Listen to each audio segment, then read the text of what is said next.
Hello, everyone, and welcome to today's session.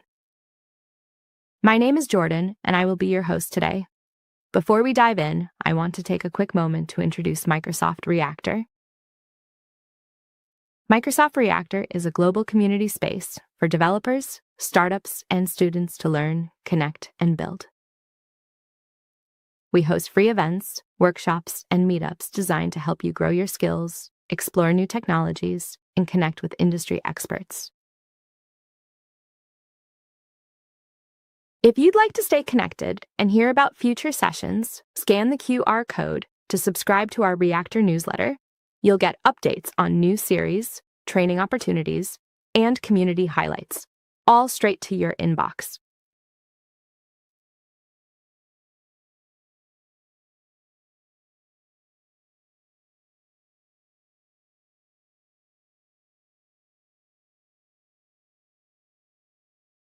Before we wrap up, I want to introduce you to Microsoft Learn, an amazing resource to keep growing your skills after today's session.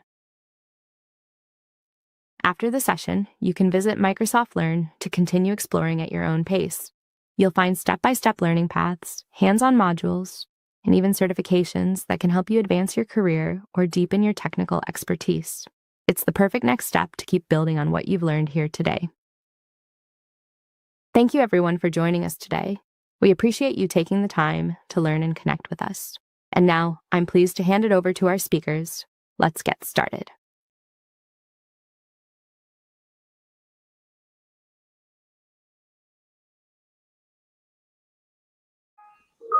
Welcome to Monitoring and Optimizing Microsoft Fabric. So I'm Martin, and I'm joined by my friend Johan. Johan, how are you? Oh, I'm good, thanks. It's a bit Great. early on my side, or mid-afternoon for my side, and you're late evening? I certainly am. 10 p.m. where I am, and I think around midday for you. 2 p.m. here, yeah.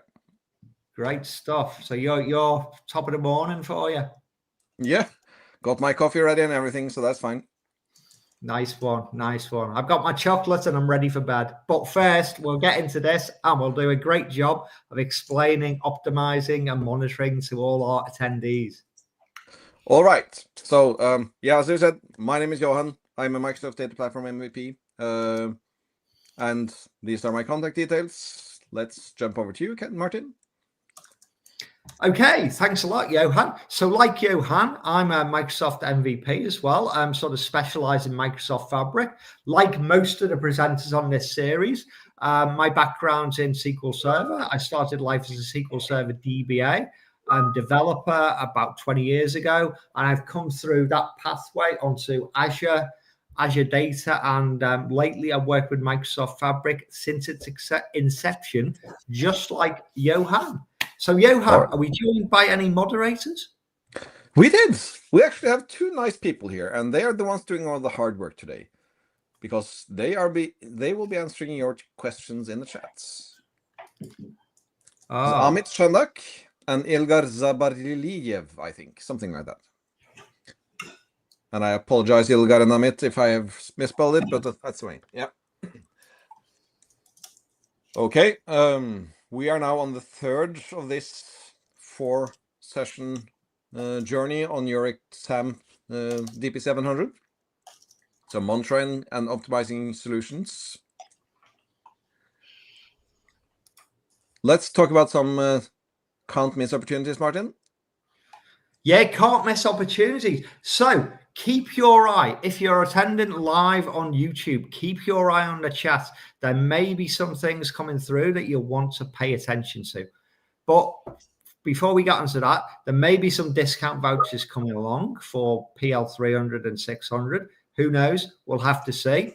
Now, we just had a great FabCon Europe. It took place in Vienna. I believe you were there, Johan, were you? No, I wasn't. They didn't want me this year, so yeah. Okay. Well, I wasn't there either, but we were both in Las Vegas in March last year, and we'll be back in Las Vegas in March next year in 2026. Actually, no. You might want to be somewhere else than in Las Vegas, because we're going to Atlanta. Oh, you are correct, Johan. You are correct. Lucky I didn't turn up in the wrong place there. That would have been fun. Yeah, that would have been fun indeed. But before we get onto those, we've got some series are coming. Like what this is part of the Fabric Day-to-Day series. So we've got another 2 or 3 of these to run, and then we're going on to a new session, 50 days of learning all about fabric. So stay tuned and look for those events. Yeah, the Fabric Day-to-days are coming on the 4th of November. And then again, 50 days of learning, everything about fabric. And then FabCon Atlanta, as we mentioned earlier, March 16th until March 20th. And you can certainly save some money by using the Fab Live code, $200. That's quite a nice little discount. It is And of indeed, course, yeah, it is. yeah. And I'm looking for this Atlanta, home of the Coca-Cola company. Should be good. Is that right? Is Yeah. that right?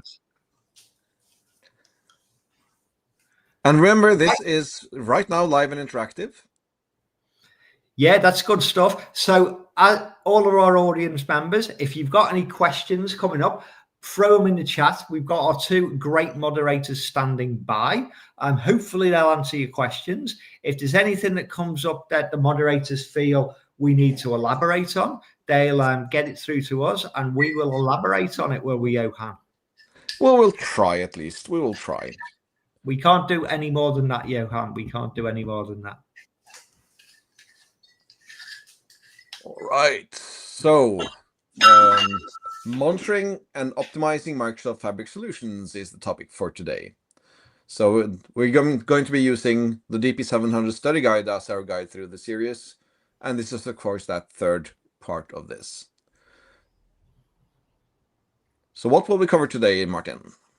What will we cover today? Right, in this session, we'll be obviously talking about monitoring and optimizing Microsoft Fabric. So obviously there's a lot of experiences within Fabric, and each one might need their own specific monitoring and optimization techniques. So we're going to look at how we do that throughout the Fabric ecosystem. So monitoring on one hand to see what's going on, not just what's gone wrong, what's gone right. You know, what's the system doing at any particular time, and looking at things like logs and metrics and all of that sort of thing, so we can know how our system is basically performing or not performing as a whole. We look at like some optimization techniques. So if, for example, our monitoring is telling us that something's not performant or it's overperformant, we can look at optimizing that to get the correct like cost optimization of the complete solution. And also, I think in our later session, we'll be talking about security on the one hand and compliance on the other hand, which is a big deal. You know, if you're working in things like healthcare or finance, you know, there's compliance rules that you have to stick to. And obviously you want to make sure that you're compliant with the security techniques. So security is front and center, Johan, at the moment, do you feel? It is. And coming from an audit company, it's definitely something that we keep in mind. So, yeah. Yeah. Should we then try and do some quick recaps? Yeah, sure, Yeah. we can. So DP-700 skills, like, I guess we're going to get into this. Yeah. So what do we have to do, Johan? Well, because what you want to do is, of course, to understand what the certification asks of you. So you need to think about, again, ingesting and transforming the data, securing and managing it, and monitoring and optimization the analytic solutions. And all of these are components. You can't just bet on one of them and hope to stay out. Because if we look at this slide, you'll see that there is about 30 to 35% of each of these components, which means that even though this might be a boring topic for you, you need to pay attention today, because you're not going to get out of this going scot-free.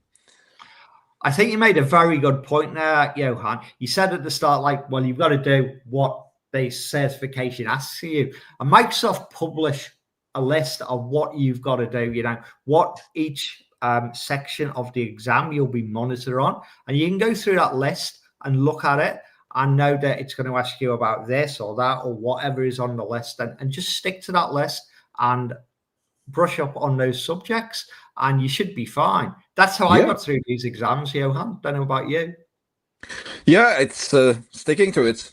But look at that URL at the bottom here on the bottom right. So aka.ms/DP-700 study guide. That takes you to the list of all the things that you need to do.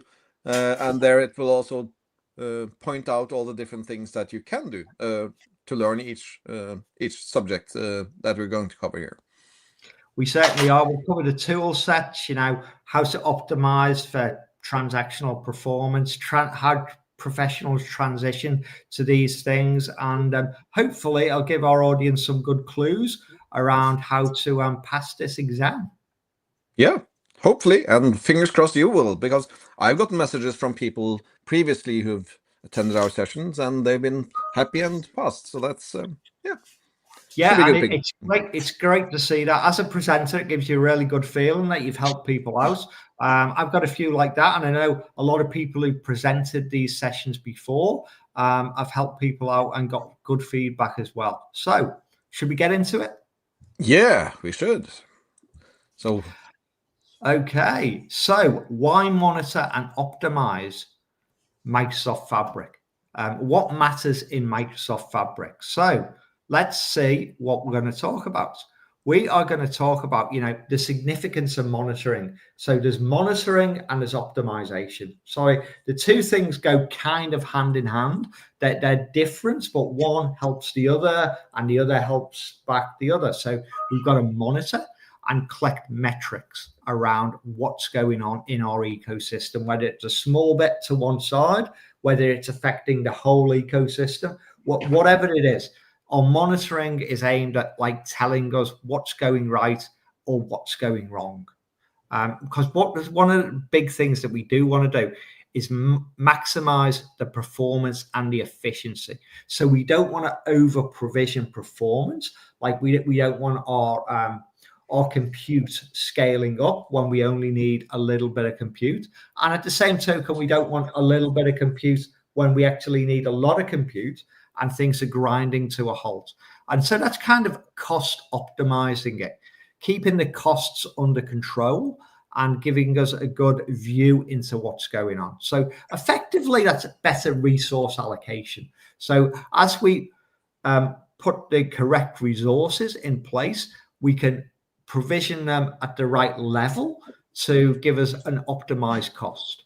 And that goes on things like enhancing data throughput and the timeliness that our audience is getting the data, how dashboards might change, whether they're waiting 5 minutes for a dashboard or whether they're getting it instantaneously in a couple of seconds. This is kind of a bit of a, it's a bit of an art and a bit of a science at the same time. So we're getting metrics through, which is the science bit, and maybe the art bit is tweaking it so our users stay happy. So to sum up, it's really proactive issue detection and resolution.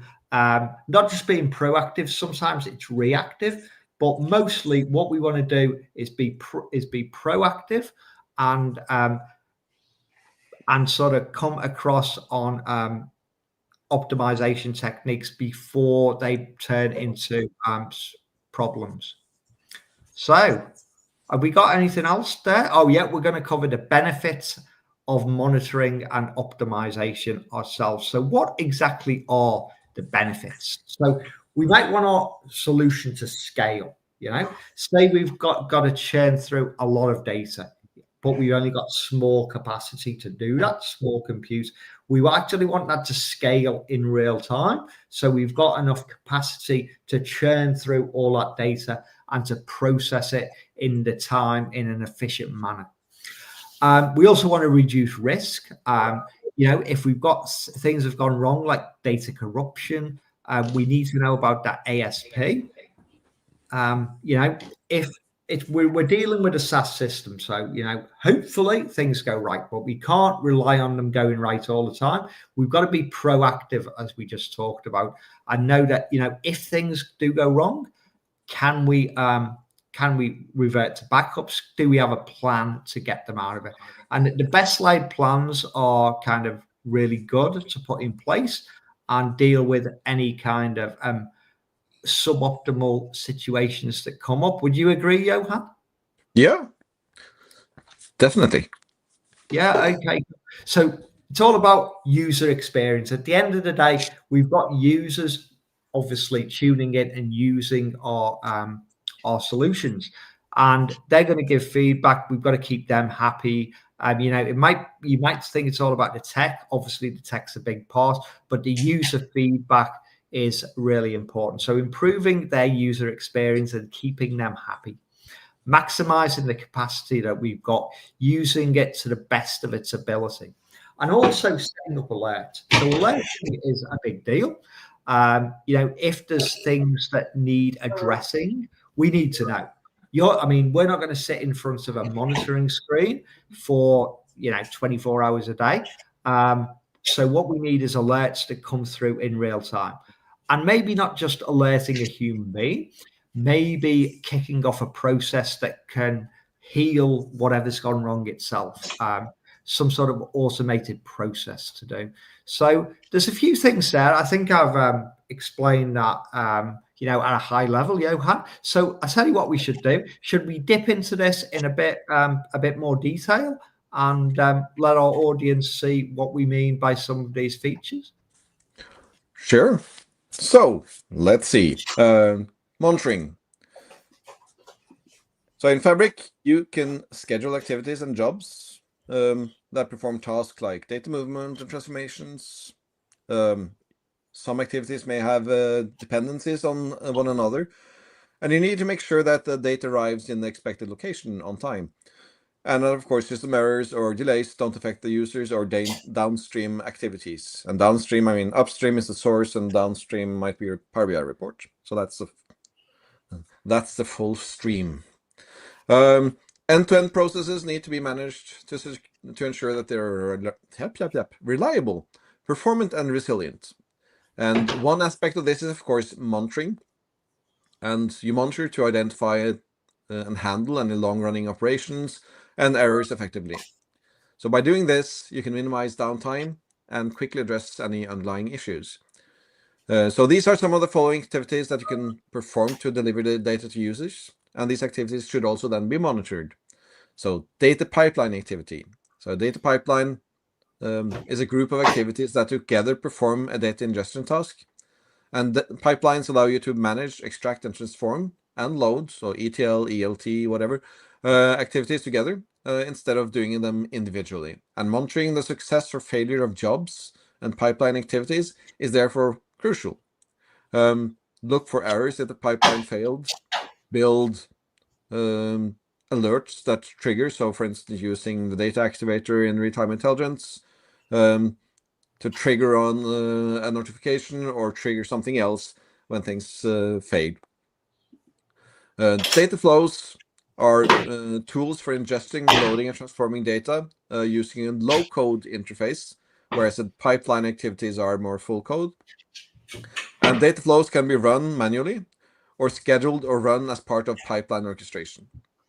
So monitor start and end times, status, duration, and table load activities. Do I get the 100 rows I expected or not? For instance. So to investigate issues, drill down into activities and view information about the errors. Semantic model refresh.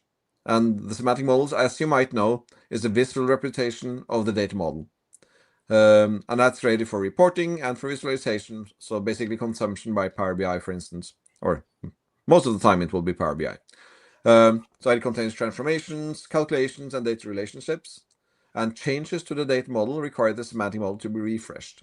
And semantic models can be refreshed from data pipelines using the semantic model refresh activity. It can also be refreshed by API calls or something else. And monitor for refresh retries to help identify transient issues before classifying an issue as a failure. Spark jobs, notebooks, and lakehouses. So notebooks are interfaces for developing Apache Spark jobs. Data can be loaded or transformed for lakehouses using Spark and notebooks. So monitor those Spark job progresses, task execution, resource usage, and review the Spark logs. And all of this can be fetched from within the system. We will look a bit further into that, of course. And Microsoft Fabric event streams, those are streams of data coming through, mainly event type of data, and events are observations about the state of an object. So, instance, my outdoor thermometer will send an update of whenever the temperature changes. Or my rain sensor outside will tell me if there is any rain coming in, on how much. And all these things can then be streamed into monitoring dashboards and so on. And the event streams in Fabric are set up to run perpetually to ingest those streaming data, because when you're working with events like this, it's typically boundless data. It's just coming in continuously. And then it's, of course, important to have these ever running or perpetually running event streaming jobs. So it's important then to analyze and monitor these solutions, because either the transformation or analytics component or the routing that will happen, because event streams can also route to multiple places.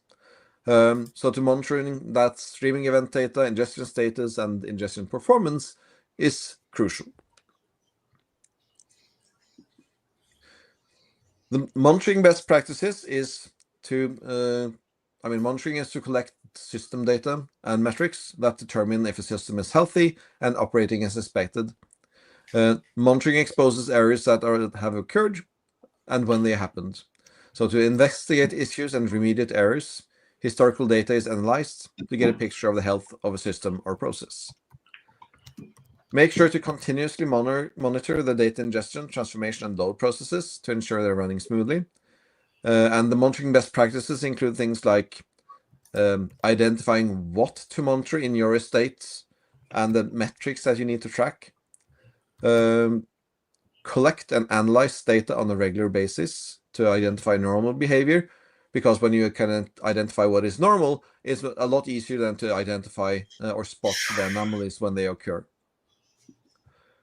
Review your logs and metrics regularly, and again, this establish a baseline for what normal is, because if you don't know what normal is, it's very, very hard to understand when you're deviating from that normal. That is a really good point, Johan. Knowing what is normal, and your monitoring is going to tell you that. So that is, I think that's one of the best piece of advice we could give on this. Yeah, it's one of the things that you can't really know before you start using the system, and I've used it for a little while. So yes, turn on any log notes that you can, and just follow along for a while, and spend that first month to learn. Of course, things will fail, but that's fine. At least you will understand over time what your normal level is, and that's basically where you need to make sure that you stay within that boundary. Actionable insights. So making sure that when you see that you are deviating from the normal, take action on them. There are tools in Fabric that allow you to automate some of these actions. So either to say, okay, if the pipeline has failed, try to restart it, or try to alert somebody, or try to kick off a notebook that does something else.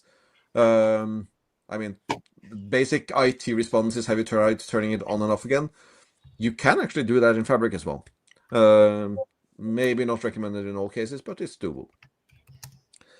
And then, of course, from the normal is also a lot easier to understand what you need to optimize to make sure that all the different processes stay within that normal parameter or boundary, so to speak. So in Fabric, you have a monitor hub, and this monitor hub has a set of items that you can look into.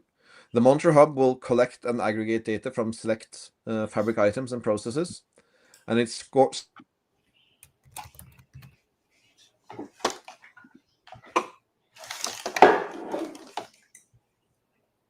creation, transformations, movement, and analysis activities in one place, rather than having each of them separate. And some of the activities you can see in the monitoring metadata for the Monitor Hub is things like data pipeline execution history, data flow executions, data mart and semantic model refreshes, Spark jobs and notebook execution history, and job details. I will show you how to open and find the Monitor Hub in just a few minutes or a few seconds. But it's easy to find it. And then inside, as this screen also shows, you can go in and see the different activities in the Monitor Hub that can be selected, and different activities that you can run here. So actions vary by activity and include things like opening the activity, retrying it, viewing activity details, and historical runs. And there are some menus that you can hover over and enable you to open them. And when you select view detail, the screen that appears is customized for the activity that you select and provides some clarity about what happens during the activity.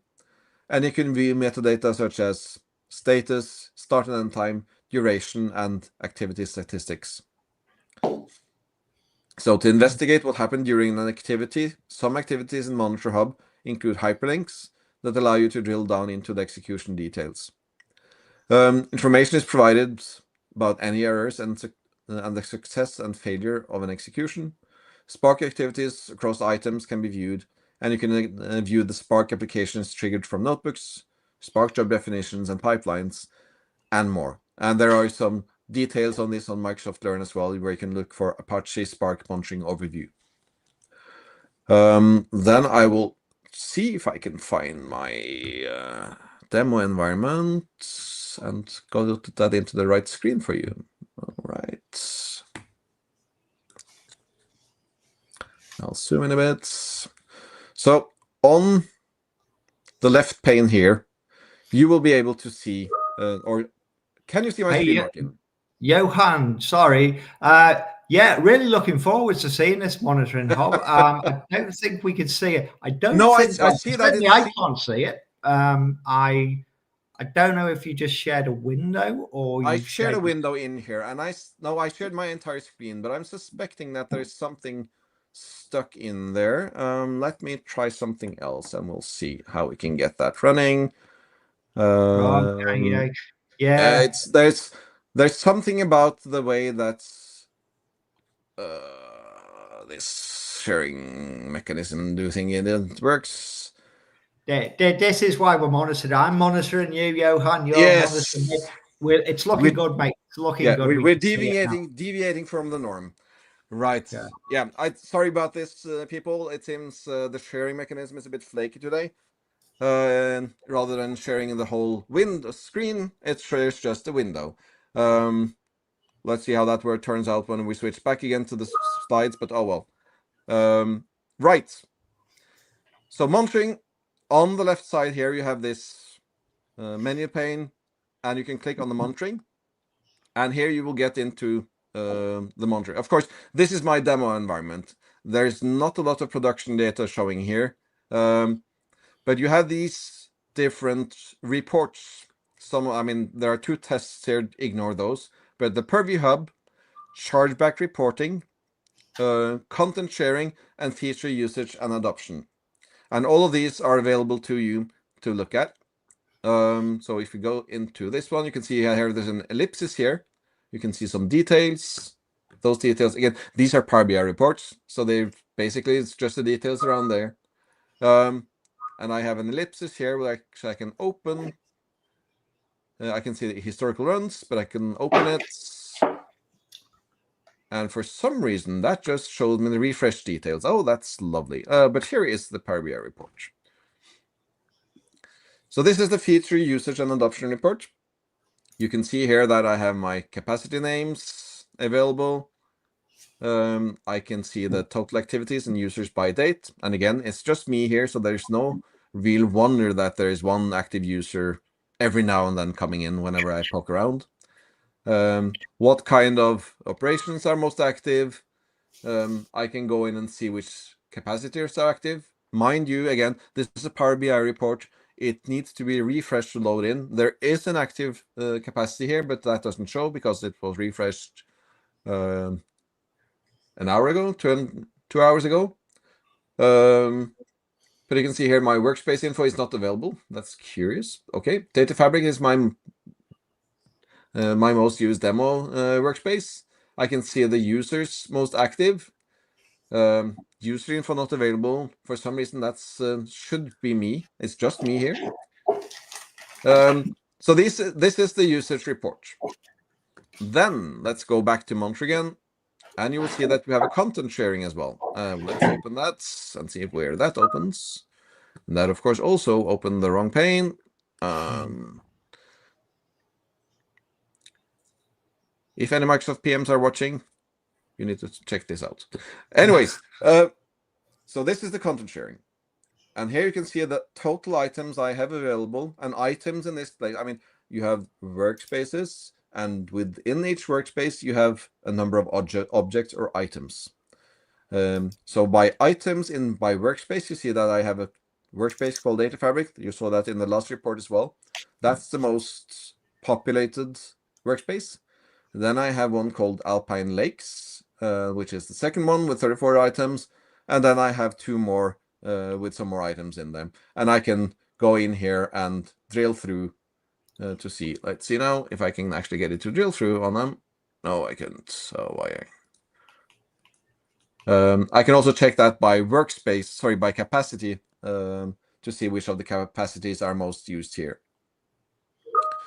I can see how many items are endorsed, or if I have any sensitivity labels applied. I haven't.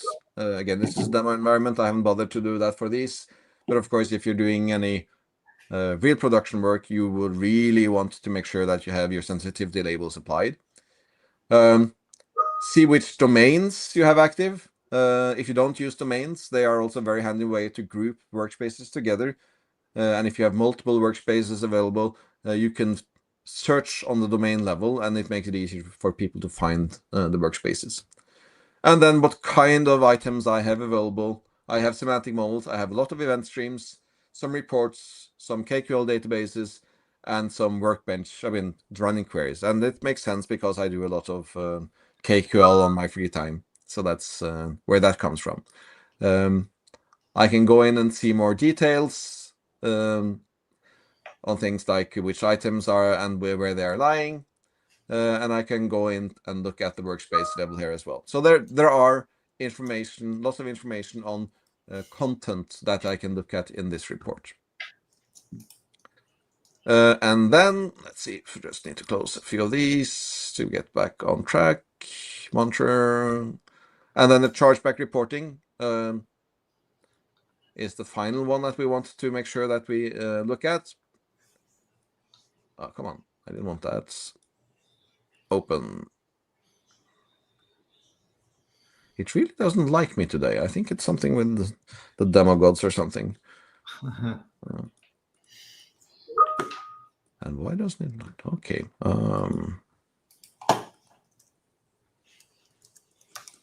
We'll cheat and do that way instead. Right. So this is the chargeback reporting. That's the capacity consumption metrics, where you see the capacities you have available, which workspaces are being active. You can see the capacity utilization in percentage and utilization on the dates to see that I'm not really running a lot of consumption. Again, this is a demo environment, so that's really not a big surprise. You can drill down and look at what workspaces and capacities are being run here and see, okay, what's being billed and what is not.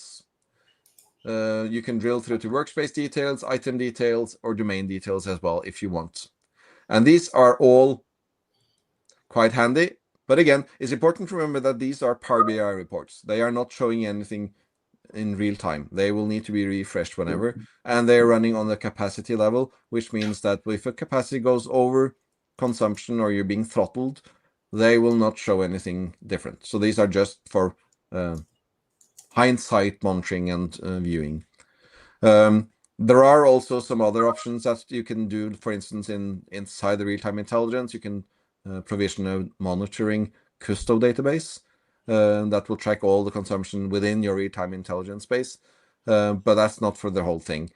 And Martin will also show you some other monitoring activities that you will be able to do going forward.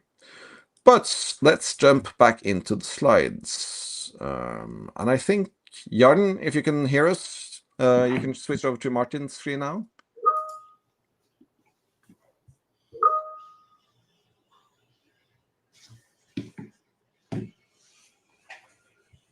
Hello.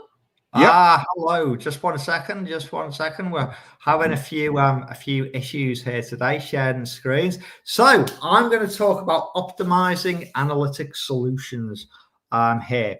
So what are we going to talk about in the optimization of Fabric? So there are some key areas that we really need to look at. Fabric separates like the storage, and it separates the compute. So the storage, we've got a few storage components here. We've got lake houses, we've got warehouses, and we've also got databases. We've got quite a few different databases that exist within Fabric, and we might want to monitor those individually, and also, collect all that information that's coming from different places and associate it together to see if there's any kind of patterns going on. And we probably see that historical data in the displays that Johan's just showed us. Now, one of the things I'm going to look at in a little while is Spark Compute. So when Spark runs, it will run our notebooks, and it spins up a session, and the notebook runs on that session. Now, sometimes it takes a while to spin up, sometimes it'll start straight away. And there are settings to control that, whether, we want the notebook to go straight away, whether we want maybe a more high-powered notebook and we've got to wait a little while. There are settings to control all of that sort of thing. On top of that, there's things like processing as well. So Johan talked about event streams, and he also talked about pipelines. So what's really the difference between them two, and why might they need kind of different optimizations? So with a pipeline, we're kind of just, we're pulling data into our Fabric environment. So we might have, like, say, a SQL database or a Cosmos DB database that's collecting data, on-prem somewhere or outside of the Fabric ecosystem. So a pipeline will run, and it will reach into that system and pull the data out, and it might do that on a schedule. So it might only need to have extra processing power every hour or when it runs, for argument's sake. On the other hand, our event stream will be sitting there waiting for data to kind of be thrown at it. So basically, instead of having a database that's kind of static and we're reaching into, we've got something that's producing events and producing data.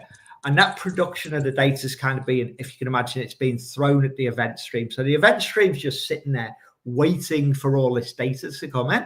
And as it comes in, it's got to deal with it. And as I'm sure you can imagine, if we've got a big data stream, if we've got a lot of data coming over, then we need more processing to carry on. If we've only got a little bit of data, then maybe we don't need so much compute to monitor the event stream. And we'll need to scale that up and down in real time. So, there might be times when there's no data coming into our event stream, real-time data. There might be times when there's a lot coming into the system. And that'll all go into a KQL database, but ultimately it may end up going through to OneLake. So as we know, Fabric connects everything through OneLake. So OneLake is the storage layer that sits beneath the whole of Fabric. So all of our experiences and our solutions that are built, our lake houses and our data warehouses, they're all pulling data onto OneLake. So monitoring OneLake is probably one of the most crucial areas of monitoring that we need to to look at. We want to make sure that that is running well, and it's not like one component's not causing an issue that's affecting another component, and therefore has a knock-on effect to other things. So it's that unified compute engine. So all these optimizations and techniques can have that cascading effect on the overall performance, and that obviously is going to have an impact on our users, and it's also going to have an impact on the cost of running the holistic solution as a whole. So that's a really key fact in what we've got to monitor here. So let's just concentrate on storage for a while, on our storage optimization. So the format that this data is kept in within OneLake is it's Delta Lake optimized. And we can use various techniques to actually optimize that further. So for example, as we collect data and it comes into the system, it might come in a collection of small files. It might be, put on the data lake as a collection of very small files. Now, those small files might not be optimal to go and read. So there are techniques that we can use within our notebooks to compact those files and to optimize them so that when our users go to read that data, it's efficient and the data comes back to them straight away. Now, what's reading our data mainly? It's probably going to be our reports. So we want our reports to be snappy and we want them to be efficient. So therefore, we want our data to be compacted correctly and to be optimized to fully. So periodically, it's good to run these manually. Some of these techniques happen on scheduled. Some of them will happen automatically. Some of them we'll have to actually schedule ourselves and take advantage of. So we've got a few techniques there. We've got optimization. We've got an optimization component. We can compact data. And there's something there called Z-order. So what exactly is Z-order? Z-order is a technique that we can apply to our data to improve the reading of it. So that's a good point to take into consideration. I tend to say that the Z-order is the index of the Delta Lake. That's a great way of putting it, Johan. I should have thought of that myself, but thank you very much for chipping in there. But I think you are exactly right.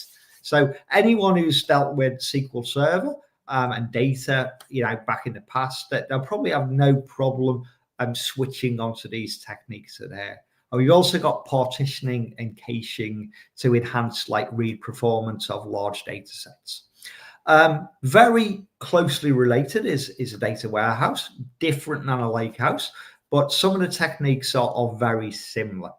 So the data is stored in column store like indexes. It's still Delta Parquet, and that's stored in a columnar fashion rather than rows.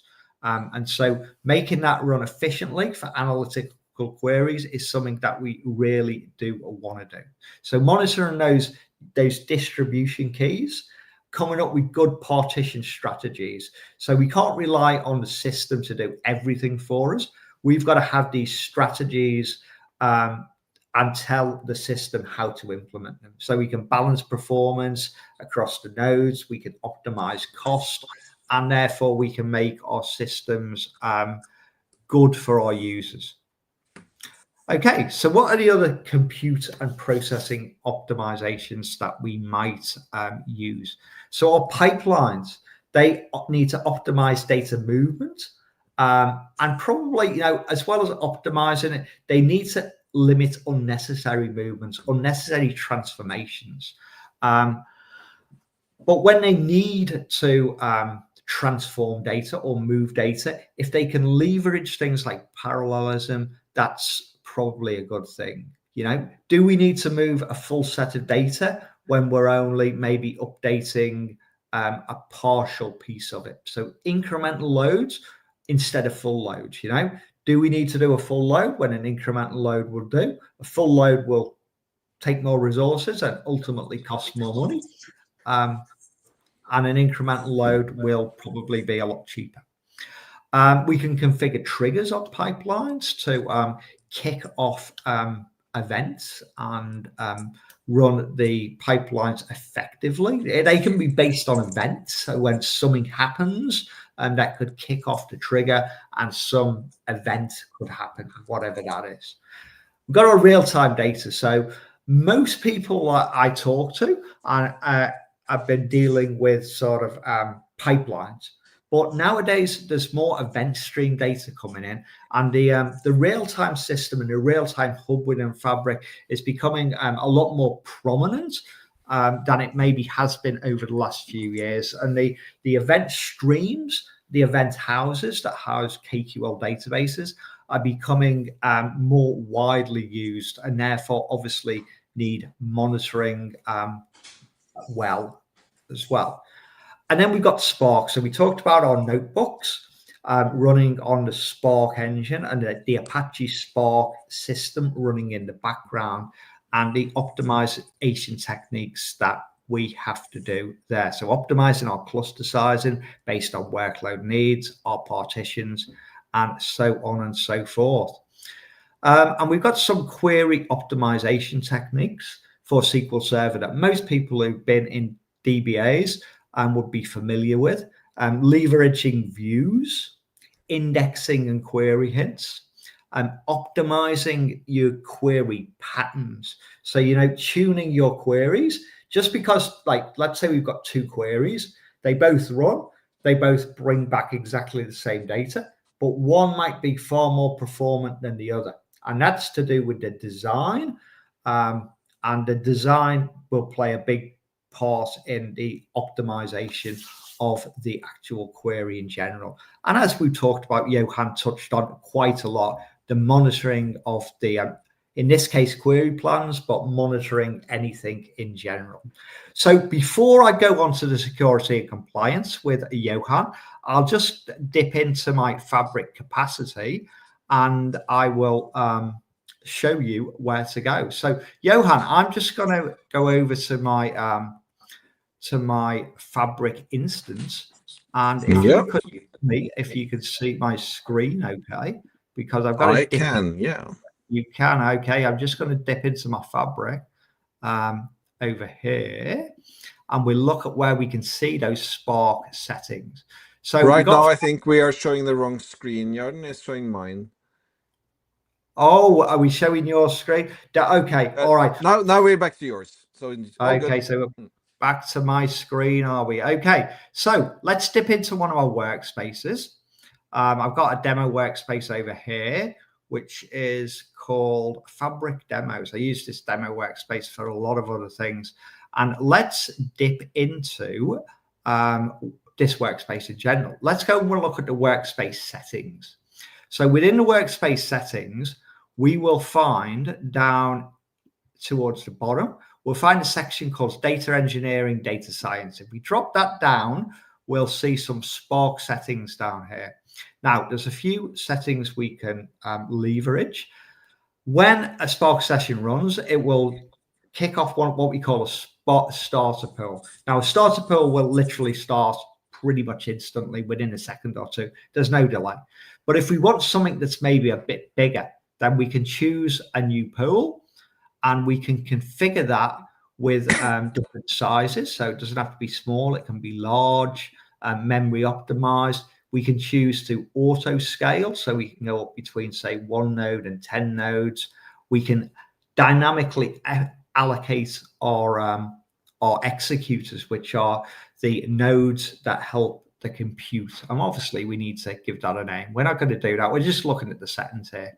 We can run jobs. So if our Spark pool isn't used for like a period of time, it'll go to sleep and it'll have to start again. We can do high concurrency, and we can automate some jobs as well.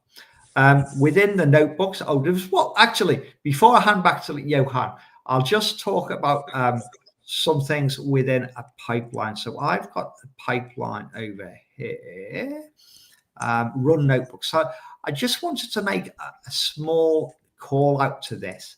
So I've got a pipeline, and within the pipeline, I've got 2 notebooks running.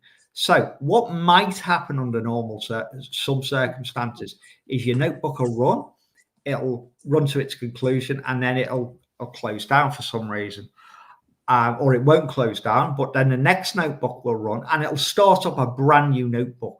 And that pause will take time. But what we can do in there's a setting within the notebook in the advanced settings where you can put in what they call a session tag.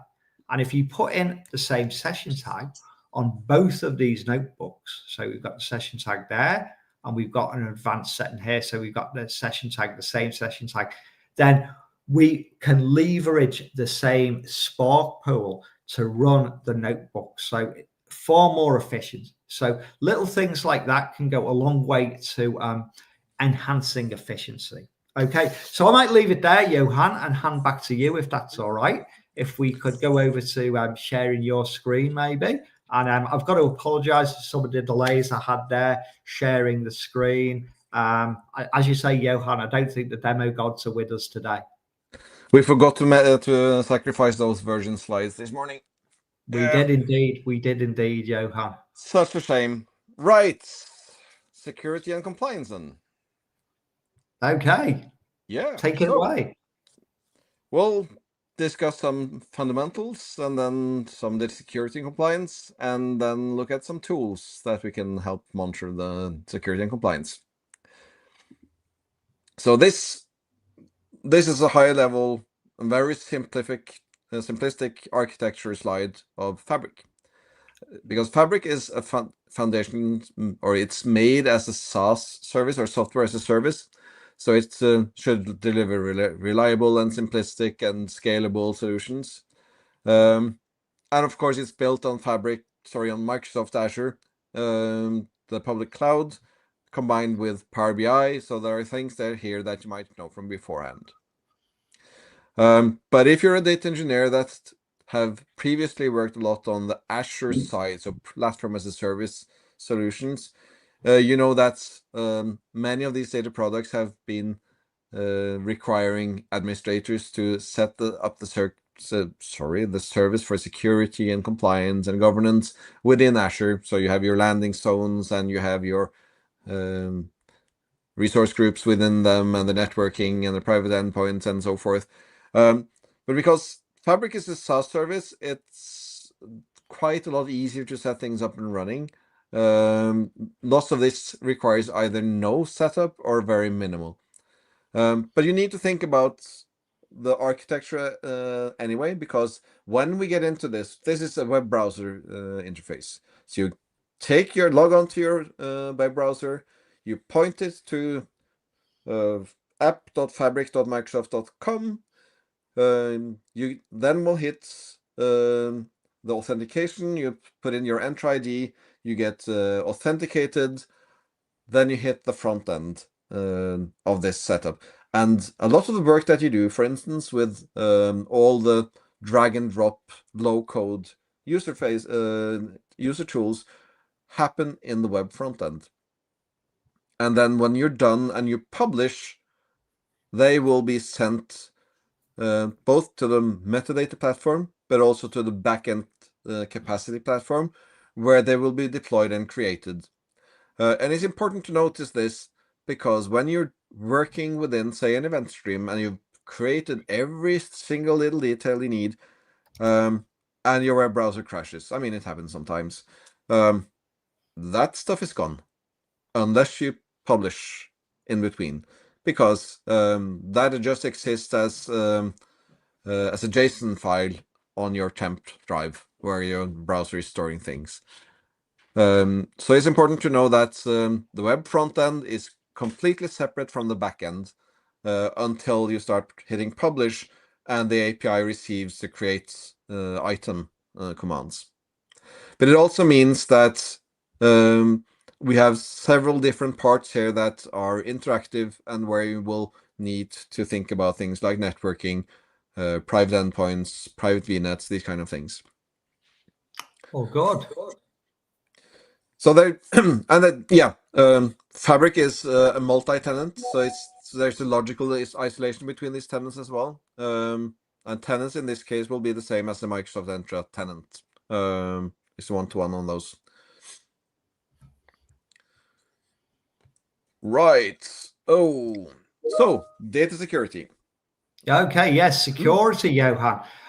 Big area. Like you say, it's a SaaS system. A lot of this stuff is taken care of for you. However, you do need to be aware of it within the architecture and design, as you rightly pointed out. So I'll just go over some of the security stuff that's included with Fabric. So the integration, the integration with Microsoft Entra with that tenant, and that gives us like the logical data isolation between the different regions. So if you put data in like say Australia East or America or West US, wherever, and it will stay within that region. And it'll secure multi-tenancy, you got multi-tenant management, and it integrates with the entire Microsoft ecosystem really well. Now, all of the data that you put onto Azure or Fabric or whatever it is into OneLake, it's all encrypted at rest. So, very unlikely someone's going to break into the data center and steal it. In the extremely unlikely event that happens, your data is all safe. It's encrypted at rest. But it's also encrypted at transit. So obviously that's that's more of a thing to concern ourselves with. The data's moving from the data center to obviously the screen of the user, and that's encrypted in transit.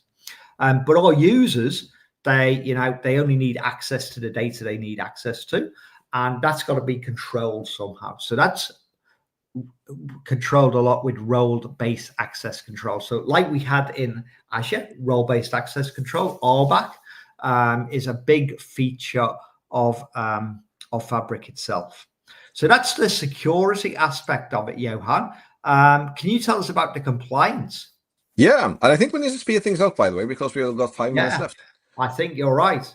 But I'll try to not speak too quickly. The key compliance features that you see on this slide, so regional data storage, secure metadata and processing, etc., directly support the organization's needs for securely managing data across regions while meeting the local regulations and leveraging the broader Microsoft ecosystem. So many organizations operate across multiple regions and must comply with local data regulations like GDPR in Europe or CCPA in California. I mean, CCPA will affect businesses outside as long as they do business in California. Fabric's multi-geo capacities or capabilities ensure that you can meet these compliance needs while maintaining a centralized data strategy. With Fabric, data stays at rest in the region it was created. For example, if your European team processes data, that data is stored and secured in Europe. This keeps your business aligned with the regional regulations while maintaining performance for local teams. But while your actual data remains in the regional geographies, metadata and some processing tasks are securely managed in your home region. So if your home region is in the US and you're, like with me being in Europe, the metadata will be staged in US, whereas the data itself is stored in Europe. So that centralizes the control. Did you say anything, Martin? No, sorry. I thought it was my turn to speak, but obviously I was incorrect. Well, yes. Well, I mean, you can always speak. It's you have valuable insights. Just 2 more points from my end. So if your organization uses Microsoft 365 or Azure, Fabric works within the same tenant. Again, it's because we're using the Entra ID tenant as the baseline for anything that Microsoft has to do with tenants. That includes 365 and Azure. And as your organization expands, Fabric supports multi-geo configurations seamlessly. So whether you're adding a new region or a new workload, compliance is built in, allowing you to do things easily. Right, Martin, take it away. Yeah, righto. Before we start giving some exam tips, I'm going to give them fairly soon. We'll just recap on some of the security compliance that we've talked about. So we've got activity logs. What activity is going on within our solutions, either little bits or holistically. And we want to track that in auditing as well. So auditing is like what happened historically. It's not like monitoring in real time. But we want to monitor data access as well. And Johan mentioned before fabric activator, which can look at data as it comes in and can alert based on values in the data. And there's a whole load of other things that can trigger alerts, not just based on the data that's held within the databases, but on other things like Spark sessions get using too much storage or whatever it is, events within like our storage or our compute or whatever it is. The integration with Fabric and the monitoring tools that are available to use, such as the monitoring hub that Johan showed earlier, is a really good thing to get to know and look at monitoring that goes on with there. And we've got other tools that can give compliance reports within the Fabric ecosystem and the Azure system as a whole. So that's a quick recap on what's going on there. And if we run forward a bit, we look at what we're going to prepare on for exam day. What do you think, Johan? We've just been through the entire series. So yeah. So what you need to do is get hands-on, either by getting a trial capacity, or if you getting hold of Fabric in your organization, if you can. Get a trial capacity running by yourself. Of course, I don't think you can do that with a Gmail account. You probably need to get something else. But getting a trial, getting access to try things out hands-on is really, really important to get things into your fingers, because yes, you will be tried and asked things that you need experience with. Think about highlights, pipelines, ingestion processes, but also think about the Fabric integration with OneLake, those kind of things. You need to make sure that you set up things properly in the trial capacities and test everything inside this study guide that you have access to. Do brush up on T-SQL skills because they will be critical for querying.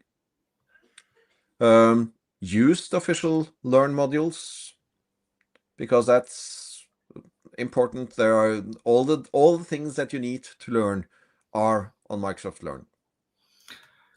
Good stuff, Johan. So, right, what's coming up in the series? We've got some implementation and management of analytic solutions. Well, that's what we've just done. We're going to look at ingesting and transforming next. And we will look at preparing for the exam day and get some Q&A going on there. Now, we'll just recap on the 50% vouchers that we've got coming up. Can't miss opportunities are the FabCon and the data days that are coming up on these sessions over the next 50 days. I think that's right, isn't it, Johan? Yep. And then final one, I saw we had a question on whether you can get hold of the data on these reports that were seen in the Mantra Hub. And yeah, I think there's a question here, Johan. It says, is it possible to capture data to monitor and then generate a custom report? So I think the person's asking, can we capture monitoring data and generate our own custom report rather than rely on the pre-canned reports that you showed? I think you can, and it's because you do have the. I think there are some custom built reports as part of the Fabric toolkits on GitHub, but you can also look at the semantic models that are provided as the base layer of these reports that we looked at, and look at where where they fetch data from. That is so great, that should be doable. That's great. That's great. Thanks a lot for that. And I think that brings us to a close, Johan. So I just like to say, it's been really great presenting with you, Johan, despite us being on opposite sides of the earth. It has been great. I hope people have enjoyed the session, and I guess we need to stop now before we're thrown out. Okay. Thanks for thank you. Thank you for our amazing speakers, and see you soon. Thank you very much. Bye. Bye.